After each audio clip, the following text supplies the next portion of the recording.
Olá, hoje é sábado, 17 de maio, e esta é a nossa única análise do dia. Vamos mergulhar num tema, olha, fascinante. O poder cultural árabe visto pela sua culinária, tão rica, tão histórica. Temos aqui um artigo que guia a nossa conversa, né? Faz uma viagem desde a Era de Ouro árabe até os esforços de hoje para preservar tudo isso. E a missão aqui é entender como esses sabores, esses pratos, testemunharam migrações, resistência, trocas culturais por séculos. A comida árabe é muito mais do que a gente pensa, certo? Exatamente. E essa Era de Ouro árabe, ali entre os séculos 8 e 13, não foi só filosofia e ciência, não. Foi também um caldeirão culinário impressionante. Manuscritos medievais, por exemplo, mostram uma rede assim muito intensa de trocas. Já no século X, imagina, conectando centros como Bagdá, Córdoba, Marrocos, Egito, era algo bem dinâmico. E essas trocas, a gente fala de ingredientes viajando ou era algo mais profundo? Ah, muito mais. Essa culinária, ela absorveu, sabe? Integrou influências de todo lado. Gregas, persas, indianas, judaicas. Isso é incrível porque revela a natureza, assim, profundamente intercultural do mundo islâmico medieval. Não era só o conhecimento científico que circulava, né? Eram ingredientes, técnicas, rituais à mesa, uma fusão constante. E essa mesma comida, então, virou também um símbolo de resistência cultural, principalmente depois de momentos difíceis, como a queda de Granada em 1492. Aquilo marcou o fim do Al-Ândalus, né? O domínio muçulmano na Península Ibérica. Sem dúvida. Os moriscos, que eram os muçulmanos forçados a se converter, passaram a viver, sob intensa vigilância. Nesse contexto, o cozinhar, preservar as receitas em segredo, isso não era só manter uma tradição de família, não. Era um ato político, entende? Uma forma de manter a identidade viva, ali escondida, diante da pressão para apagar tudo. A comida virou um refúgio da memória. Tem algum exemplo mais concreto dessa preservação? Talvez pela escrita? Tem, sim. A história de Ibn Hazm al-Tujibi é emblemática. Ele vinha de uma família de estudiosos, em Múrcia, na Espanha. Foi forçado ao exílio, se estabeleceu em Tunis, no norte da África. E lá, ele escreveu uma obra fundamental, justamente para preservar essa herança culinária andaluza. Fidalat al-Kiwan, fi Taibiat al-Ta'am wal al-Wan, que foi traduzido recentemente como The Exile's Cookbook.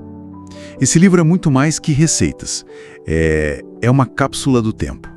Um esforço consciente para a cultura de Al-Ândalus não morrer com a perda e o exílio. Nossa, o livro de receitas do exilado. Que força isso tem! E pensar que esse esforço individual lá de trás hoje ecoa em iniciativas maiores, né? Institucionais até. Saudita, a Visão 2030 inclui restaurar locais históricos como Al-Lula e Diriyah. Eles conectam explicitamente a memória culinária ao desenvolvimento cultural turístico. É um reconhecimento assim da importância estratégica dessa herança. E as pesquisas nesses manuscritos antigos, elas continuam trazendo surpresas, quebrando umas ideias que a gente tinha. Ah, com certeza. A análise desses textos sempre traz umas nuances inesperadas. Por exemplo, encontrar uma receita de cuscuz num livro medieval. Isso sugere que as rotas culturais não eram só do Oriente para o Magrebe, para a região do norte da África, sabe? Nos força a repensar, o Magrebe também influenciava o Oriente Médio. A dinâmica era bem mais fluida. Desfaz aqueles mitos de origem pura ou unilateral para certos pratos. Que interessante isso. Complica a narrativa, mas de um jeito bom, né? E a própria migração forçada depois da Reconquista, como é que ela impactou essa culinária? Essa migração, tanto de muçulmanos quanto de judeus sefarditas, para o norte da África, levou junto um conhecimento culinário imenso. Chegando lá, claro, essas receitas foram adaptadas, né? Usaram ingredientes locais, mas mantiveram a base andaluza. E aí se transformaram um legado imaterial importantíssimo, passado de geração em geração. Moldou a culinária da região que a gente conhece hoje. Então, quer dizer, no fim das contas, olhar para a comida árabe é como abrir uma janela para entender memória, identidade, resistência de um povo. É isso. Precisamente. E valorizar essas tradições hoje vai além da gastronomia, sabe? É uma questão de justiça cultural. É combater o silenciamento histórico, combater a apropriação, que muitas vezes tira dos pratos todo o seu contexto social, histórico profundo. Resgatar esses sabores é, de fato, resgatar a dignidade e a história que foi preservada ali à mesa. É fascinante pensar como um simples prato pode ter tantas camadas, né, de história, de significado. Fica até a reflexão que outras histórias de resistência, de troca, de identidade devem estar guardadas assim, quietinhas, nos alimentos que a gente come todo dia, só esperando para serem descobertas. Bom, faremos agora um breve intervalo.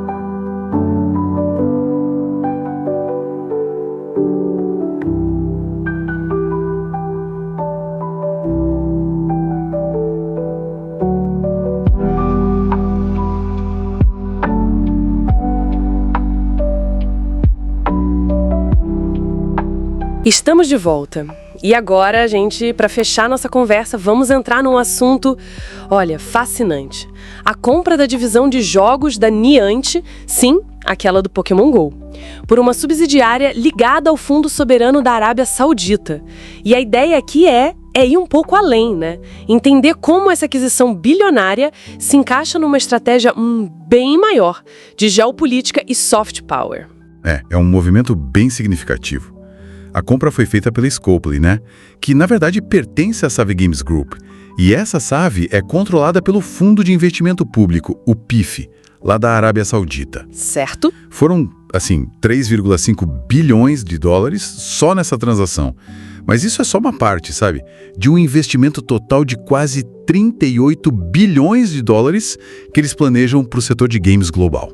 É muito dinheiro. Nossa, e aí que o Pokémon GO fica bem interessante, né? Porque, não é só um joguinho de capturar monstrinhos.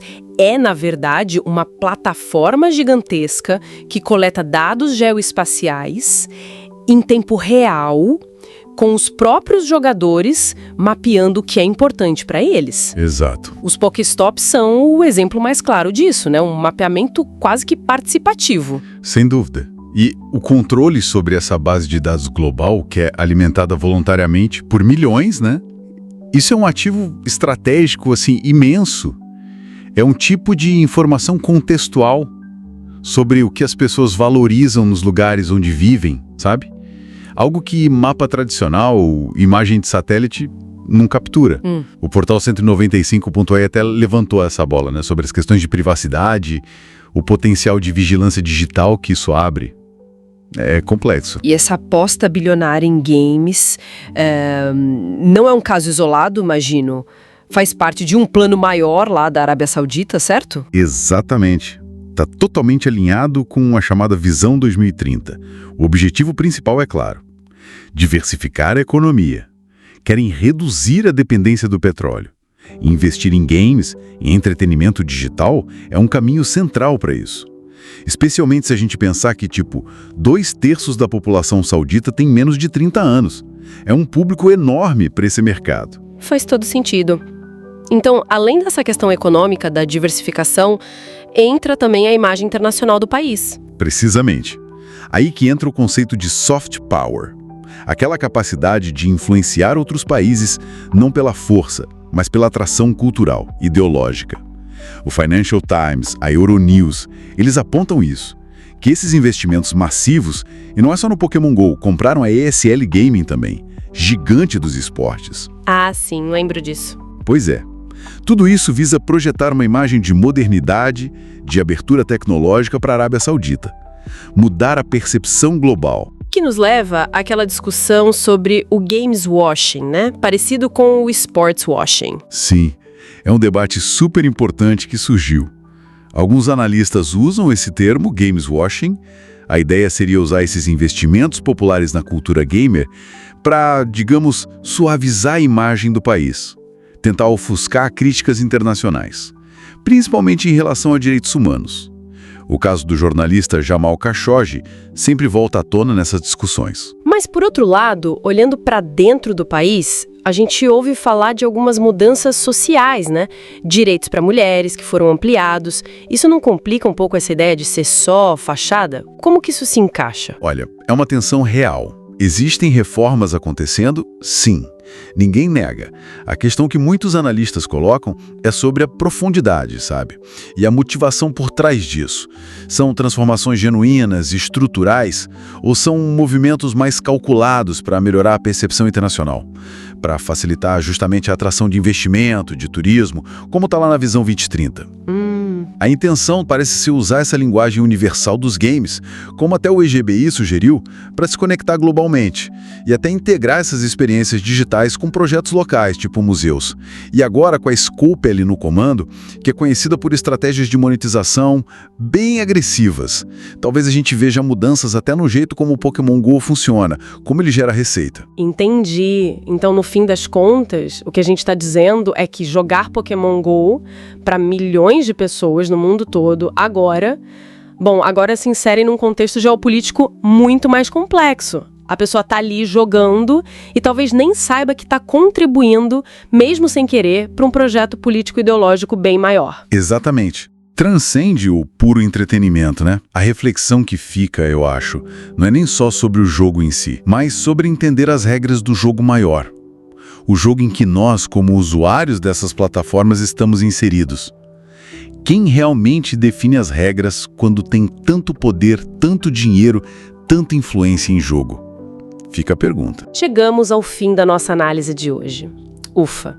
Esperamos que essa conversa tenha trazido umas perspectivas novas, né? Sobre como esse mundo digital, o entretenimento, se conectam com a geopolítica global de formas que a gente nem sempre percebe. E não se esqueça, o podcast está no ar de segunda a sexta, às 7 da manhã, depois ao meio-dia e às 17 horas. E também aos sábados, ao meio-dia. Um grande abraço e até a próxima!